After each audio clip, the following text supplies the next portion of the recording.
Candy? You already know if I'm going to take it? Wouldn't be much of an oracle if I didn't. But if you already know, how can I make a choice? Because you didn't come here to make the choice. You've already made it. You're here to try to understand why you made it. Now think about the last bad decision you took.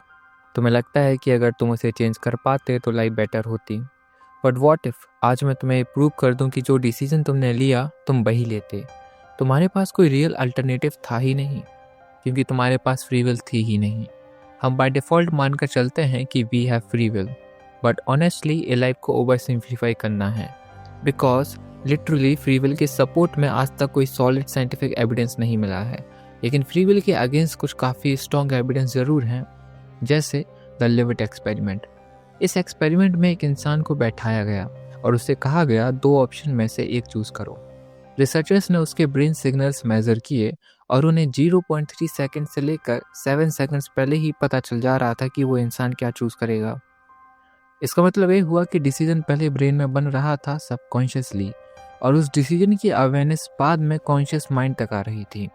In simple words, तुम्हारा दिमाग पहले decide करता है, तुम बाद में सिर्फ उस डिसीजन को एक्सपीरियंस करते हो.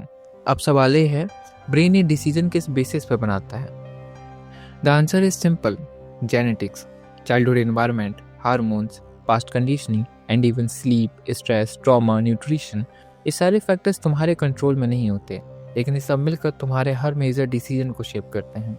और इसका लॉजिकल कंक्लूजन ये है कि हम फ्री विल के एक इल्यूजन में जी रहे हैं. अब शायद तुम सोच रहे हो, ठीक है, ब्रेन डिसीजन बनाता है, लेकिन मैं उस डिसीजन को बिटहोल्ड तो कर सकता हूँ. रॉबर्ट सपोल्स्की अपनी बुक डिटरमाइन में इसी पॉइंट पर एड्रेस करते हैं.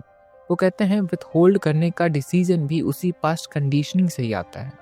मतलब जो तुम कंट्रोल समझ रहे हो वो भी कंट्रोल के इल्यूजन का ही पार्ट है. सो टेक्निकली फ्री विल कुछ और नहीं, बस एक कन्विंसिंग इल्यूजन है. अब वापस उस बैड डिसीजन पर आते हैं जिसके लिए तुम खुद को रोज़ ब्लेम करते हो. अगर फ्री विल एग्जिस्ट ही नहीं करती तो क्या खुद को इतना ब्लेम करना रियली रीजनेबल है? तुम्हारी फाइनेंशियल कंडीशन, तुम्हारी लव लाइफ, तुम्हारे फेलियर्स, शायद तुम उतने रिस्पॉन्सिबल नहीं हो जितना तुम अपने आप को मानते आ रहे हो. और इसका मतलब ये नहीं है कि हम रिस्पॉन्सिबिलिटी लेना बंद कर दें, या ये कि कह दें कि सब फिक्स्ड है और कुछ करने का फ़ायदा ही नहीं.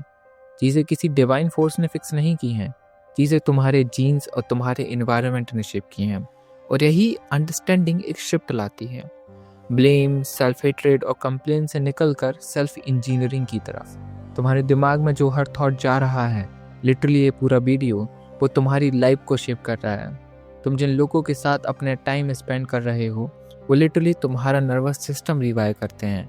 अगर लाइफ सही डायरेक्शन में नहीं जा रही है तो इन्वायरमेंट चेंज करो, इनपुट्स चेंज करो. We don't choose our brains, लेकिन ये जानना और समझना कि वो कैसे काम करता है might be the closest thing to freedom humans can actually have. और एक बात, you don't have free will but you are watching a video about free will. That itself a very abstract thing. Maybe you are one of the OG human beings. So comment down your thoughts on free will and I will see you in next video. Until then, bye.